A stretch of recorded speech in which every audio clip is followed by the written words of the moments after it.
Hi everyone, we're going to go ahead and get started. I wanted to welcome you to today's webinar with Miles Partnership.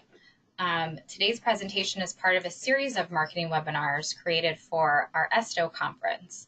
For those of you new to our webinar series, ESTO stands for Educational Seminar for Tourism Organizations, and it's an annual marketing conference for destination marketing professionals. Registration for ESTO is open, so be sure to go to our website to register. It is in Austin, Texas this year, and it's from August 17th through the 20th. To stay on top of all of our ESTO happenings and upcoming webinars, visit esto.ustravel.org/webinars, and you'll find all of the information about that, as well as go to esto.ustravel.org to register for ESTO and to stay up to date with our programming and content. We have a great list of speakers for this year, so be sure to check that out. Also, we have a blog up that complements Miles' webinar for today. If you go to esto.ustravel.org/blog, you'll find that content. So after the webinar, if you go there, you'll find it very helpful. For those of you joining us who are not members of US Travel, because these webinar series is technically open to any destination marketing organization, we encourage you to go to ustravel.org to find more information. If you see the slide on your screen, it just gives you a breakdown of what US Travel offers and why it's important to become a member. Now I'd like to introduce today's presenters, Randy Rogers, Kristen McGrath, and Melissa Riley. Randy serves as Miles Partnership's Vice President of Sales. Randy has more than 20 years of sales and marketing experience, including being a meeting planner for a number of those years. She leads a team of 20 salespeople responsible for in-market sales in regions across the country. In addition to leading Miles' sales team, Randy's role includes working with clients on strategy, branding, advertising, and asset monetization. Kristen serves as Visit Albuquerque's Vice President of Sales, Services, and Sports. Kristen has more than 20 years of experience in destination marketing and management and has served in similar roles at both Richmond Region Tourism and Providence Warwick Convention and Visitors Bureau. She oversees sales, services, and sports divisions, which are responsible for generating qualified leads that are distributed to Albuquerque's hotels, convention center, and area event and sports facilities. Melissa serves as Vice President of Convention Sales and Services at Destination DC, which is the official convention and tourism corporation for the nation's capital. A 20-year veteran of the travel and hospitality industry, Melissa leads a team of more than 30 who generate positive economic impact for the district. So before we get started, I just wanted to go over a few housekeeping items. Today's presenters will be taking questions at the end of the webinar. If you see that little questions widget on your screen, that's where you can type in questions throughout the webinar, but we will just we will answer them at the end of the webinar, just to make sure we don't disrupt the presenters. And then you'll notice at the end of the webinar, we'll have a survey that automatically pops up, and we ask that you respond to that. It just has some questions about the overall presentation, asks you questions about our overall webinar series. So now I will turn it over to Randy. Perfect, thanks so much. So today we are going to talk a little bit about the factors that are disrupting the meetings industry, some key value drivers that CVBs can offer planners, and then also some examples of CVBs who are currently using those key value drivers. So we'll start with disruption. This industry has seen disruption a number of ways, and really over 10 to 15 years. The disruption, if we go down this list that you see here, disruption by way of the economy, we saw meetings essentially grind to a halt. I was a planner at that time. It was ugly for all of us involved, for sure. We had Cvent disrupt the RFP process, which was kind of a big one for CVBs. At the time, CVBs were the best place to go for mass distribution and also aggregation of your RFPs. And when Cvent essentially automated that, it definitely disrupted the way CVBs operate with planners. OTAs and Airbnb disrupted the room block model, and this is a big one, especially when CVB's #1 metric for success overwhelmingly is generating room nights. And then we saw third-party planners disrupt by way of blocking the end client relationship. The way third-party planners work is very different, and they really just kind of took over in a way that most of us are still trying to figure out. Millennials disrupt everything, but in this case, they disrupted as attendees first and foremost, primarily because they did not attend meetings. And when they didn't attend meetings anymore, we saw a rise in technology and virtual meetings, which created their own form of disruption, especially when, again, we're looking at room nights as a measurement. You can't generate room nights when a meeting is virtual. And then we had millennials come back, and this is happening right now, where they're disrupting again, but as planners this time. And we see this disruption largely because CVBs are not always on the radar, and largely not on the radar at all. We're planners, millennials are planners. So we see them not really understanding the relevance or relationship that you have to this industry. I'll take a minute to specifically talk about Cvent. Cvent has been a gigantic disruptor to all of us. And if you stop and think about Cvent, the way that they organize themselves, it's easy to see how this disruption has happened. So Cvent creates these really beautiful tools. They're organizing information in a way that makes sense. The search logic is by and large sound, so we can see why planners would be very quick to turn to a solution like this. But where I think Cvent has been the most successful in disrupting this is that they essentially build an ecosystem, and planners get really comfortable within that ecosystem. They're building out solutions by industry or largely by planner type. So when they're already comfortable with the products that Cvent is putting in front of them, it makes sense that the RFP is a natural, the natural step that they would take. If we look at a couple of these examples, Cvent creates tools for association planners where they know things like attendance is going to be really important to an association. These meetings, by and large, will generate revenue for them, so attendance is kind of a big one. If we look at the way they interact with third-party planners, we know that they're working across multiple clients, so something like bulk discounts is going to be very relevant to them. So Cvent has been extremely successful because they tend to break down planner type and give them the things that they need. If we look, on the other hand, the way CVBs have evolved over time and the picture that CVBs put in front of planners, it looks the same from CVB to CVB, and we don't see over time a real big change where that's concerned. And if you stop to consider that Cvent is talking to planners individually as planner types, and you compare that to the ads that you see on the screen right now, you start to wonder, absent the actual destination name, does this give the planner enough information to understand why any singular destination best fits their needs? You're not telling me what it is you can do to help. You're telling me my attendees will have a great time, which is awesome, but I can probably figure that out on my own. So knowing this much disruption has taken place, at Miles, we work with a ton of CVBs, and it's really important for us to understand the landscape as much as you do. Your success is our success. We can't be successful unless you guys are relevant in this space. So I looked at meetings research, and anyone who has heard me present on this thus far will hear the same statement I constantly make. There's no shortage of meetings research out there. There's actually a ton of meetings research. The problem that I've had with a lot of the research is that it didn't very specifically address the CVB relationship. I needed to understand what goes into making destination selections. I needed to understand how different planner types reacted different ways and what was important to them. So we approached destination analysts because we do none of our own research. We always use third party, and we asked them if they would partner with us on this. And then we also had a partner in Destinations International helping us understand the relationship with the destination and then also helping us reach enough planners. We're entering our third year of this research. The slide you see right here is from our second year, where we had 831 planners take the survey and a number of them interviewed as an extension of it. That's a really gigantic sample set in the meeting space.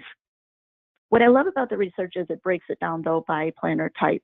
And I'm just going to go through a couple of key points that we pulled out of it. we asked the planners, what is your main metric for success? And you can see number one, number two, across the board, attendee satisfaction. You see registrations popping up. Client satisfaction for third party is always going to be an obvious one, where we see attendee registration rising to the top on association. All of this makes a lot of sense. What I would say I was most surprised by on this, though, is that there was really only one destination who said staying within budget, or I'm sorry, one planner type who said staying within budget as one of their top 5. That was a little bit interesting to me. Beyond that, we asked them for a seriously considered destination. So we're talking you made their short list. What are the top 5 reasons that you passed on a destination? And across the board, we saw hotel rates as the number 1 answer, which is interesting. We did some planner advisory boards on the heels of this research to kind of vet some of it and make sure that it did truly represent who it was we were talking to. And they said, yes, this absolutely is true. Hotel rates and overall cost in the destination, but this would have nothing to do with the CVB. A CVB doesn't have that type of influence within their hotel community. And that stopped me dead in my tracks, because certainly you guys have the type of relationships with the hotel industry to at least share these types of findings and to work towards a solution. The one that surprised me the most on this slide, though, I'll say, is limited airports or airlift, coming in as number 5 and not above that across 3 planner types. When I meet with different CVBs and I ask them the reasons they think planners are passing, limited airlift is the number 1 answer that they end up giving me. So this starts to show you that there's a little bit of a disconnect maybe in the perceptions we have around how meeting planners are viewing us and in the reality of what we actually see the research bearing out here. One of the other things we asked them, open-ended question, what are the top of mind benefits or services offered by a CVB? And this was really to understand if they knew what it was you guys did or knew that you guys have evolved. And destination expertise being number 1, not really a shocker to us. The ones that surprised me here is that of the people we surveyed, only 10% of them had anything to say about RFP distribution, and only 6% considered you to be a one-stop shop or main point of contact, even though so many of them said that you had destination expertise. So that one was a little shocking to us, and we dove into it a little bit, and really what we ended up asking was, in a destination where you have no past experience whatsoever, how relevant is the CVB to planning that meeting? So no past experience, and this is a scale of 1 to 10, 79% of them rated you as important or gave you between a 7 and 10 rating. So 79% said, if I don't have any past experience, the CVB is important. But then when we said, well, what about where you do have past experience? How important is the CVB to the process? And you dropped 20 points on that scale.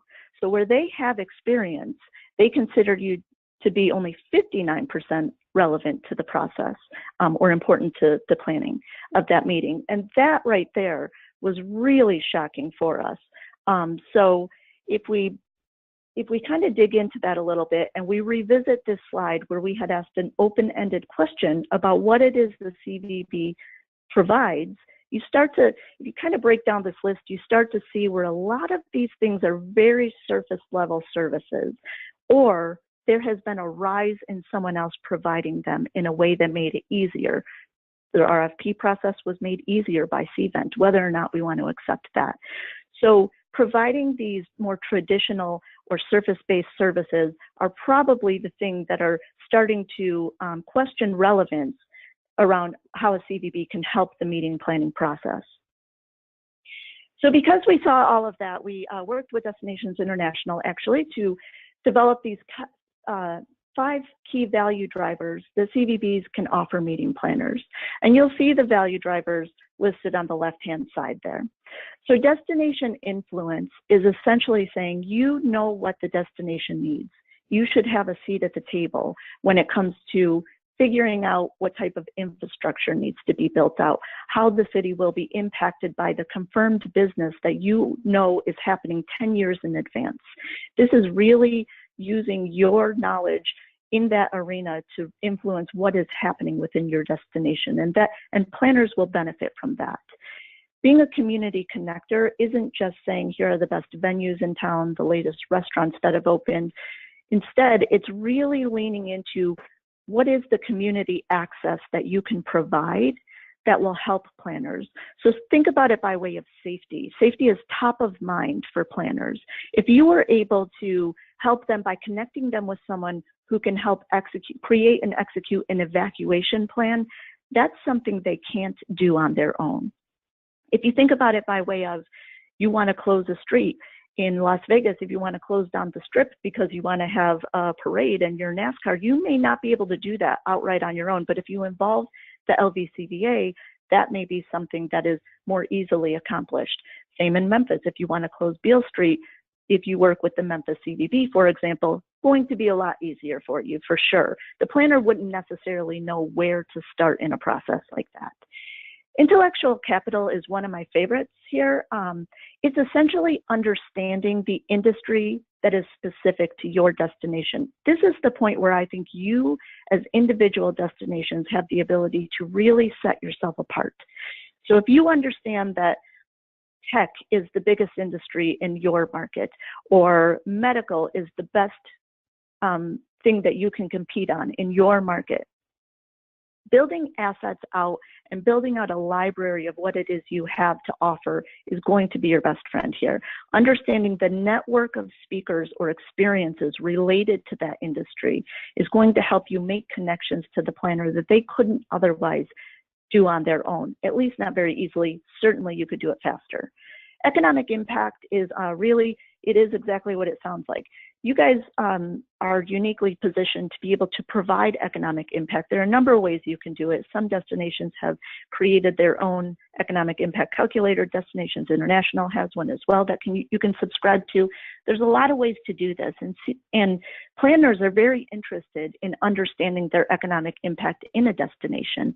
If you think through a self-contained meeting that never left a hotel, the hotel could certainly tell them the economic impact within their four walls, but they can't tell you the impact that you had in the destination as a whole. When we talked to the Planner Advisory Board about this one specifically, they had no idea this was something that you guys could provide. And as the conversation continued, what we saw was, all things equal, they would prioritize a destination who was willing to give them that information. So kind of a big one to lean into. And then client vision advocate is honestly the most obvious one on this list. It is essentially understanding why the meeting is happening and providing help or resources or connections that help them achieve what it is they're trying to do. This one I say is obvious, but the full version of the meeting planner research indicated that planners don't realize you're willing to do that. What they said overwhelmingly was they feel like when they sign on the dotted line, the salesperson who made all the promises kind of disappears, and then they get handed off to services at that point. And in a lot of destinations, that's probably not true. It may be in some, but really kind of taking the time to understand what it is they're trying to achieve and how you can help is going to be a huge benefit to them. So a couple of quick examples that I'll run through before letting Melissa and Kristen run through some examples are case studies that we created of CVBs where we know they're using these key value drivers. In Pittsburgh, they were bidding on a piece of business. It was an international science fair. And Pittsburgh, having a science and technology hub right in their backyard and understanding this, was able to lean into their community and intellectual capital to kind of deliver on this proposal. So as one of the requirements of it, this was a 9-year piece of business. It rotated across 3 cities. One of the requirements of this was that Pittsburgh needed to identify 1,000 judges with PhDs as part of this event. And that's no small feat. So what Pittsburgh did was they reached out to their actual corporate community and they reached out to their education community and essentially formed kind of this task force to figure out how can we accomplish this? How can we even identify who would be a candidate here? And as a result, they were able to deliver on all 1,000, and they were so successful doing it, the same judges ended up being used in all 3 cities across the 9-year span. So a great example of leaning into the community and understanding the intellectual capital they had at their fingertips. Louisville is such a great example in that it's a little non-traditional in and of itself. So Louisville had a brand new convention center and also hotel open. And one of the other hoteliers in the area went to Clio Battle and said, I think these 2 new entities are going to steal all the best talent we have. And when they do that, what we're going to be left with is not going to allow Louisville to continue to provide the service standards to meet the expectations that planners have. And I think we'll suffer as a result of that. So, real problem to be dealt with, right? And not one that a planner really understands that CVB was helping solve proactively. But what Clio did was he essentially went to their public school system, and they have vocational schools with education tracks. He went to them and they worked together to develop a hospitality curriculum to actually be rolled out within the high schools.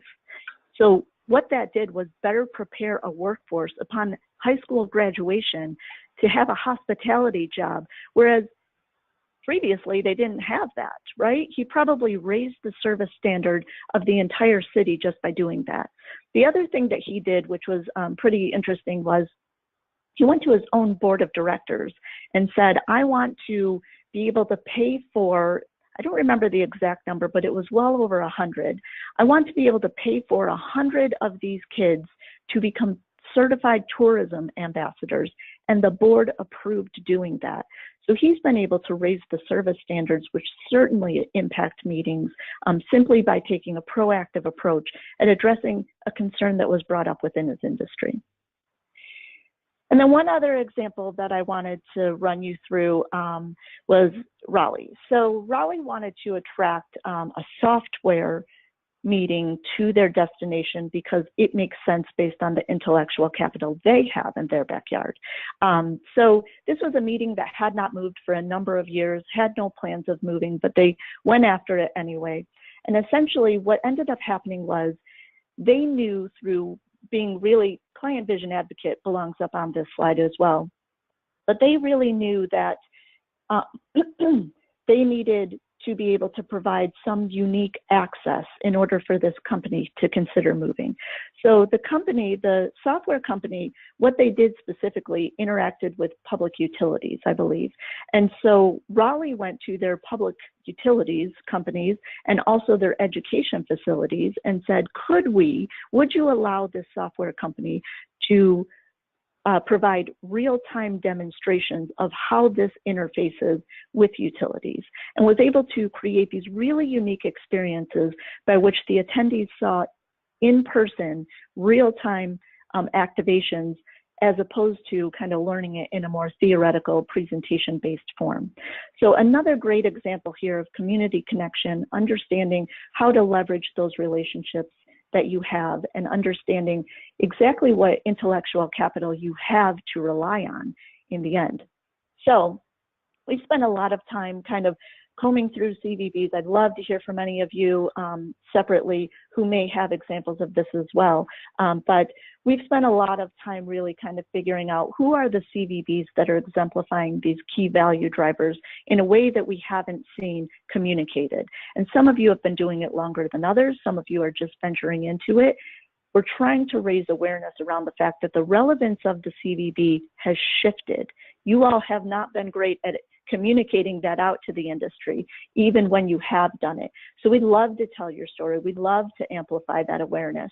And part of what I wanted to do today, because I can talk to you about what CVBs are doing, but I feel like hearing it from an actual CVB really helps. So a couple of industry examples I want to run through are Melissa with Destination DC is going to talk to you a little bit. Melissa is one of my favorite examples of someone who's been doing this longer than most. DC is one of the first examples that I noticed where they are really leaning into the intellectual capital they have at their fingertips. And I think it's a great, really robust example. Melissa, maybe you could talk a little bit about connected capital, and then also your ambassador circle and how that came to be. Absolutely. Thank you, Randy. So for Washington, D.C., this journey really started for us about 3 years ago. And it started as a result of our positioning actually in the international marketplace. Because as you look globally and as we compete globally, cities have really been positioning themselves as knowledge hubs around the world for a very long time. And the United States is really just starting to come on board with this trend. So that was really what was the impetus for what internally and the foundation of this thought process and the sales positioning is what we call internally our asset intelligence project. So cities, as Randy had described, have been positioning themselves solely on that destination attractiveness for so long. You know, we can all cite our incredible convention centers. We can all cite, you know, great new hotel products, green space, airlift. But in DC, we were looking for something that was a real differentiator for us. And it was something that no other city could compete with. And that's really what kind of gave birth to the Asset Intelligence Project that eventually morphed into the Connected Capital. So as you can see on the screen, we have really kind of built out a whole suite of products here.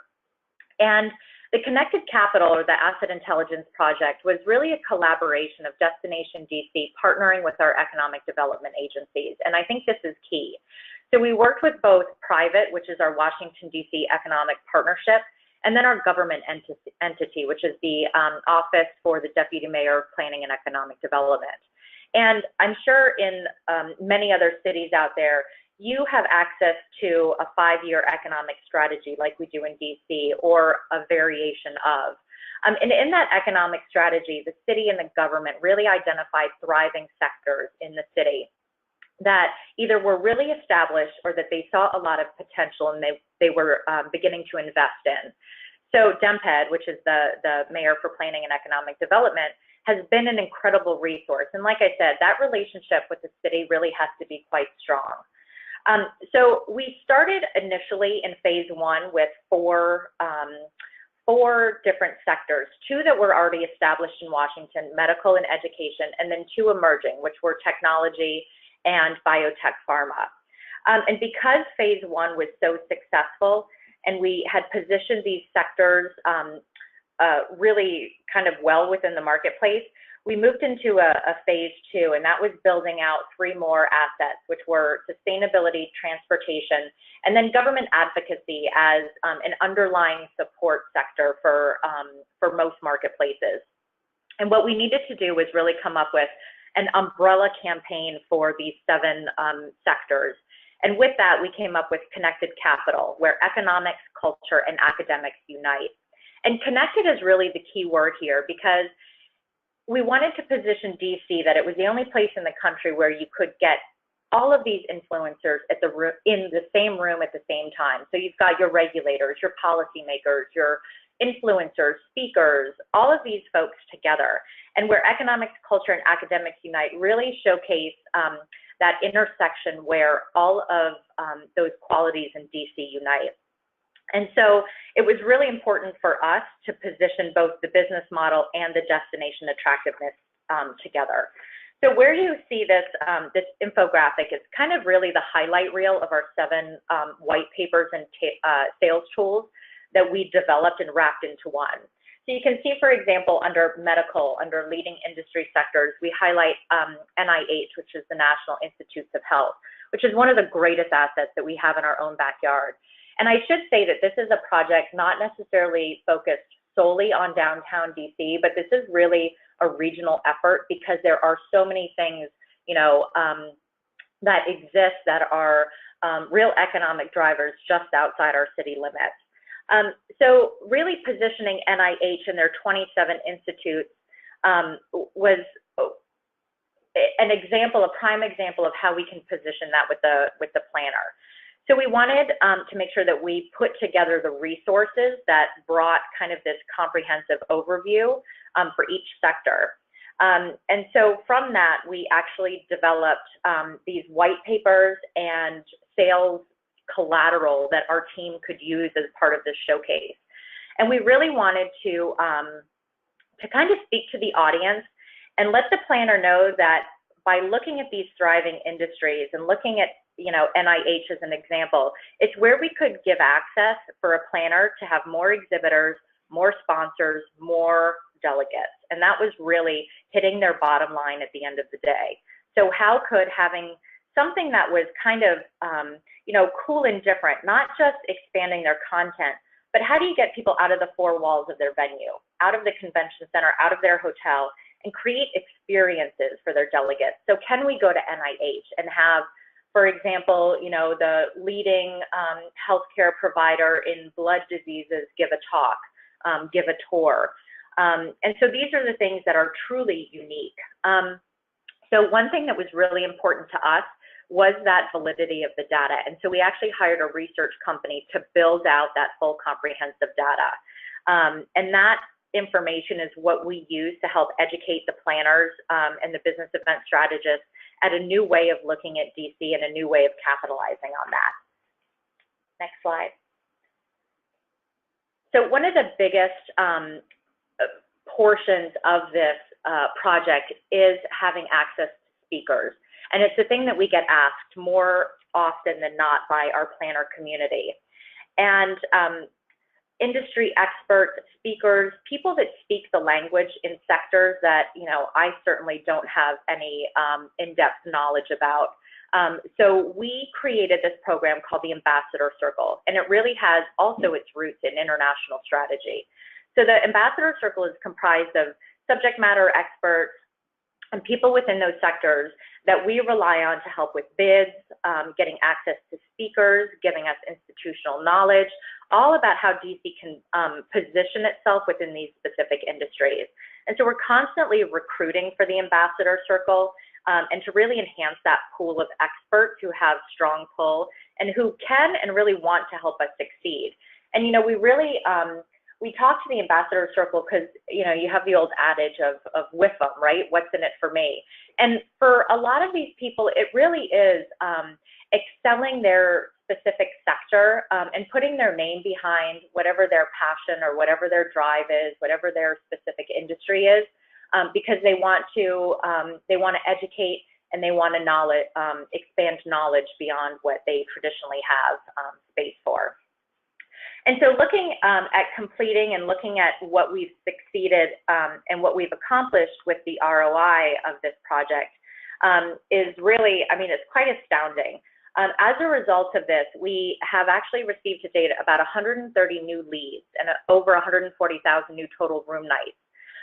And we use the word influenced as a qualifier of this because we realize that people aren't necessarily going to make a decision on a destination solely on this factor. It's going to be a component of. So we really want to couple this with the destination attractiveness and with the fact that, we have these amazing monuments and memorials and, that we're the capital city. So we package all of that together. And not surprising, we found that technology really has been the leading industry sector since we started this project. And I think technology is one that, nowadays, no matter what the industry is, technology is always an underlying variable and it can't be ignored. So our technology white paper is really quite comprehensive on looking at everything from the educated foundation here, where you can have access to emerging professionals in STEM schools and so forth. So it really is more of a generic industry. And so that's really, how we're continuing to educate not just our customers, but making sure that our sales and our service team are equipped with this information on how they can, strategically position Washington, D.C. And we're always collecting new data to stay fresh and keep that competitive edge at the end of the day. So thank you, Randy. I appreciate the opportunity. Yeah. And it's always nice to be in good company with Kristen with Albuquerque as well. She is incredible, and thank you. So DC, like I mentioned, they're one of my favorite examples. It's so well built, it's so well thought out. But the other thing that I have come across when I use them as an example is it can be very daunting when you consider how well thought out and how well built that is. So essentially, I had a conversation with Kristen semi-recently, and one of the things I loved about our conversation was she talked a little bit about you just have to start. And the way she made it sound approachable and talked about what Albuquerque is doing made it suddenly feel like this was something every CVB would understand, and they would not feel like it was quite as daunting of a task. So Kristen, thank you so much for being here. And I was hoping maybe you could talk a little bit about what Albuquerque is doing and really how you guys started the process in general. Sure, thank you. Thrilled to be included. So Albuquerque had noticed, how, the key value drivers were actually changing. And we saw what Melissa was doing in Washington, D.C., and we were really impressed. And we knew that we had innovation, and we knew we had great intellectual capital here, but we needed to get our arms around it, and we really needed to come up with a way to more clearly articulate it. So we had been using the phrase where innovation and history meets for a while, so we thought that that was a good starting point. And one of the reasons that that phrase was so meaningful to us is because we have a long history in this. In the 1940s, the atomic age really started in New Mexico. Los Alamos National Laboratories was really instrumental in developing the first nuclear weapons, which a lot of people know as the Manhattan Project.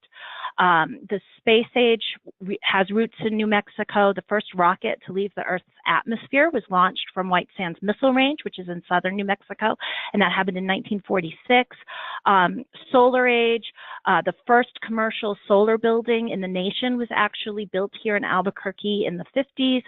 And then a lot of people don't realize, but Bill Gates and Paul Allen developed Windows, the first computer operating system for the masses, in a small Albuquerque garage in the mid-70s.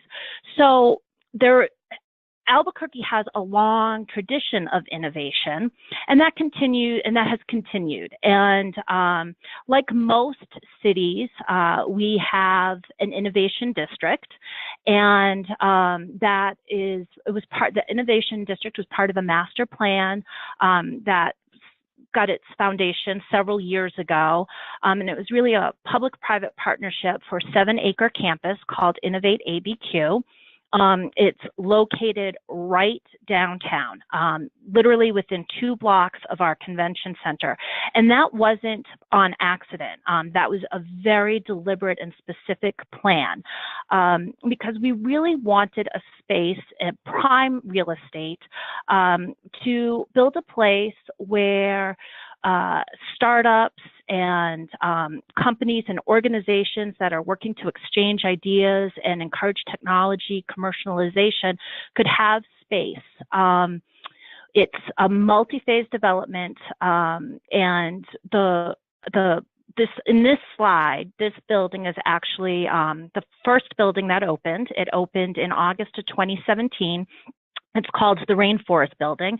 The reason it's called that is because a rainforest is an ecosystem, and ecosystems are where things unexpected can happen, and everyone's collaborating together to move things forward. And and I think about the exchange of ideas, and we've actually built a physical space for that. I think about what happens at meetings and conventions, and that's really one of the purposes of meetings and conventions. You want a place where ideas are exchanged and flourish. So the whole idea of having this building have an open door policy where people can visit with one another, and all people, people in the tech sector, artists, civic leaders, business leaders, scientists, students, and visitors. Visitors are more than welcome into this building. So that's great. All of a sudden, August 2017, we have a brand new asset to sell as part of our meetings package. But like most CVBs, we're really good about talking about space and capacity, and we didn't really have a great understanding of what exactly was going on in that building and what exactly all of our intellectual capital is. There are a few things that are obvious and that we knew. We knew that we had 3 world-renowned research and development laboratories: Sandia National Labs, Los Alamos, the Air Force Research Laboratory. We also know that our neighbors are the University of New Mexico, literally a mile from downtown. We have some great campuses as part of our New Mexico State University system located here. New Mexico Tech is also located here. But in a lot of ways, we thought of these places as buildings. We realized what we really needed to do is have a better understanding and better inventory the intellectual capital that's there and the work that's being done there, so that we could potentially serve as connectors. As Randy said earlier, that is a value that we can bring to our meeting planners, being able to make those connections with our thought leaders. So that required some additional research on our end. Like Melissa, we got some outside help. We hired one consultant in particular to help us inventory exactly what's going on there, because we didn't want to just go out and say, oh, there's a lot of tech stuff happening in Albuquerque. I mean, I think there is a lot of innovation and tech happening all over this country in a lot of our destinations, but we wanted to have a better and more specific understanding.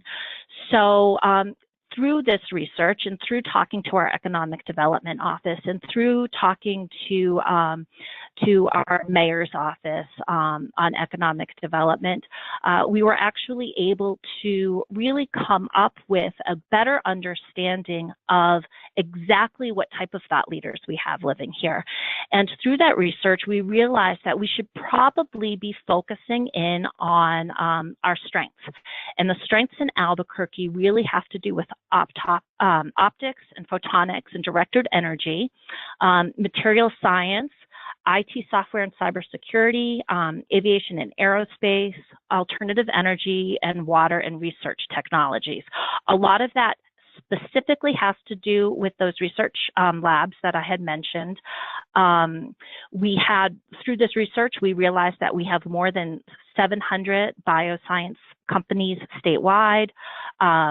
Our aerospace cluster, because of the Air Force Research Laboratory, it's really spawned a lot of public-private partnership. We have over 100 companies working in that particular sector. And then come to find out, who knew, but UNM, University of New Mexico, has 37 faculty engaged in photonics-based research. And we are really one of the hotbeds for photonics-based research. And there's a lot of groundbreaking work that's being done right here in our backyard that we weren't really aware of and couldn't really talk about until we dug in to actually find out what assets we had here. And we are we had to start someplace, right? And it's an ongoing and constant, people change, faculty members move. Like Melissa was saying, a lot of these thought leaders, they're not doing it for glory. They're doing it, maybe a little bit of glory, but a lot of them are really doing it because they are very proud of the work that they're doing. They want to share their research. They're interested in collaboration and sharing this information with others. So the thought of working to help us lure meetings and conventions to Albuquerque, again, just for the philanthropic purpose of sharing this information, they're really proud and happy to do it. And it's been very rewarding for us to help make those connections. And we're lucky because the people here seem to get it. This is also one of those situations where I think sometimes as a smaller destination, you know, we have a population of under 600,000 people. So it can, like, you you stop and you think to yourself like, oh, well, DC is so much bigger than we are. There are so many more assets there. But the fact that we're a small population, it makes it easier for us to have connections. If I don't know the faculty member at UNM who's specializing in that photonics research, chances are I know someone within my circle that knows that professor, and we're able to make those connections and keep up with the changes in the intellectual capital that are happening within our destination. So, but as I said, it's ongoing, and it's something that we have to keep up with constantly, much in the same way that we are keeping up with when, we all know when our headquarter hotel is having a renovation. We know when a new airline route comes into our destination. Those are all things that are top of mind for all of us. We are making it a priority that we are keeping up with the intellectual capital in our destination. We're making it just as important as all of those typical meetings infrastructure changes that happen on a day-to-day, monthly, and annual basis.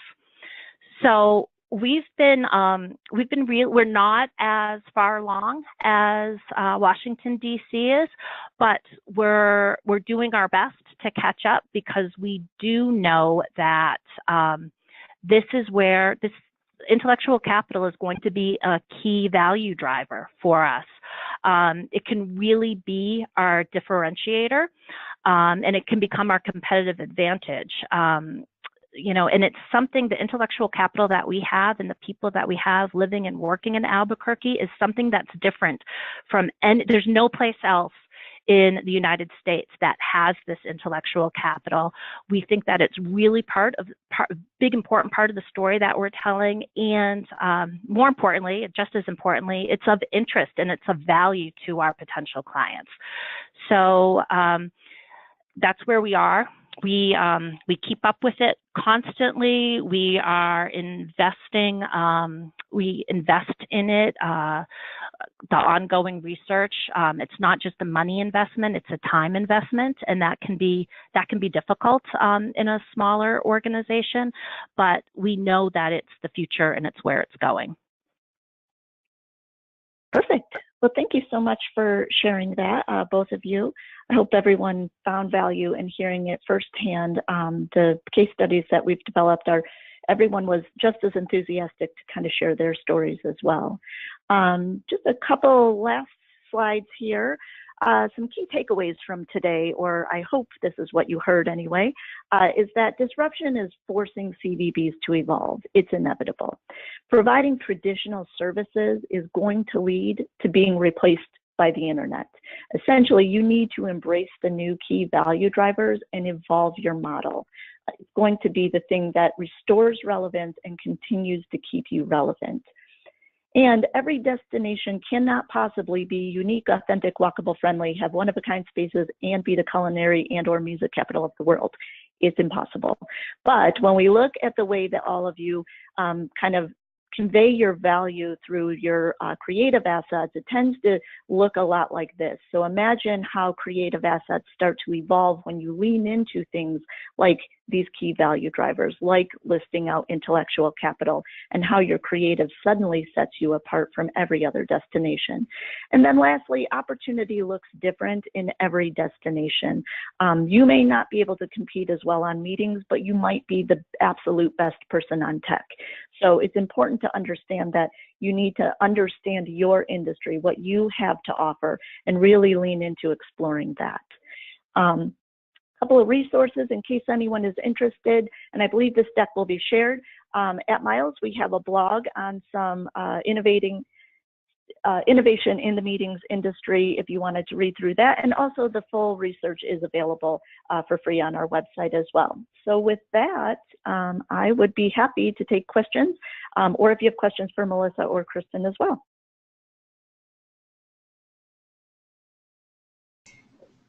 Great, thank you, Randy. So we do have a few questions that came in. Someone said, we have several businesses in our area that are protective of patents and proprietary secrets. How could we get them to open up a little bit? We get many requests from visitors about the companies offering tours and expertise.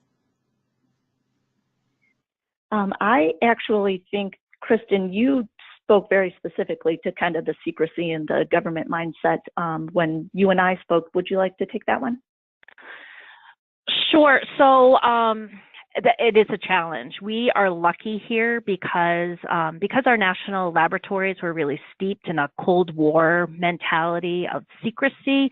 That has sort of like permeated a lot of the innovation that was happening in Albuquerque and in New Mexico for decades. Fortunately for us, that's really changed because the government has realized that there is a huge potential for commercialization. So we're fortunate in that the there's been a huge focus by the government labs for public-private partnership. So they have eased up a little bit. It's probably not super helpful for the person that asked the question, their specific circumstance, but maybe starting the conversation by asking whether or not there is opportunity for further commercialization, that could help. Melissa, I don't know if you have any thoughts on that. Yeah, absolutely. Happy to chime in. I think maybe if you look at it from a different approach, so you're never going to be able to, crack the code or, give access if something is truly a high security zone. But what if you look at it in the sense that, for example, out in Loudoun County, Virginia, we have these massive concentration of data centers. And these data centers essentially are the cloud. I mean, it's where 70% of the world's internet traffic flows through. So as you can imagine, everybody's emails back and forth during this presentation throughout the day all filter through this area. So security is of their top priority. But if you look at it from a different angle, maybe you can use those certain examples as a way to show the cyber aspect or why security and enterprise security is so top of mind nowadays. So maybe don't look at the industry that actually thrives within that building, but look at it from a different perspective on how you could use their secretive access and so forth as a way to have somebody talk about exclusivity.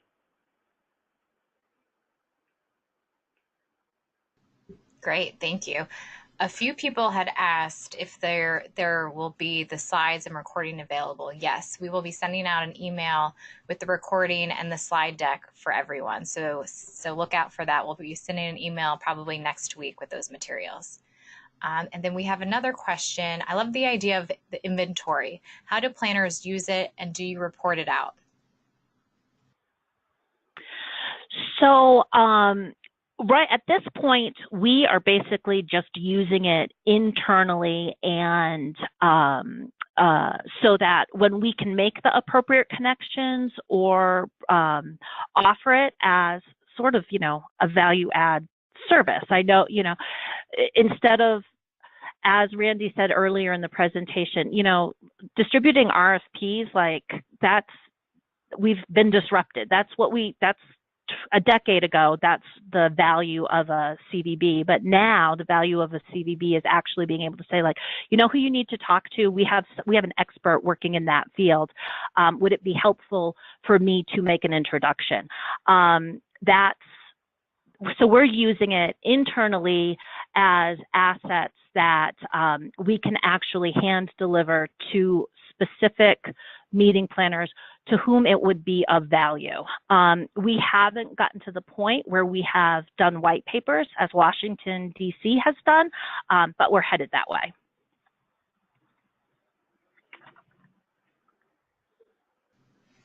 Great, thank you. Are there any other questions? We have a couple more minutes for another question or two. And if not, on the post survey, there'll be an area where you can type in any questions or comments you have. and we'll be sure to send it to the presenter so they can get back to you. Or if it's a question for U.S. travel, we're happy to answer it. So I want to say thank you to our panelists today, Kristen, Melissa, and Randy. That was a great overview. And once again, we'll be sharing all of the materials with all of the attendees after, so you guys can go back and share this with your coworkers or rewatch for any tips that you need. So thank you, everyone. Appreciate your time today. Thank you.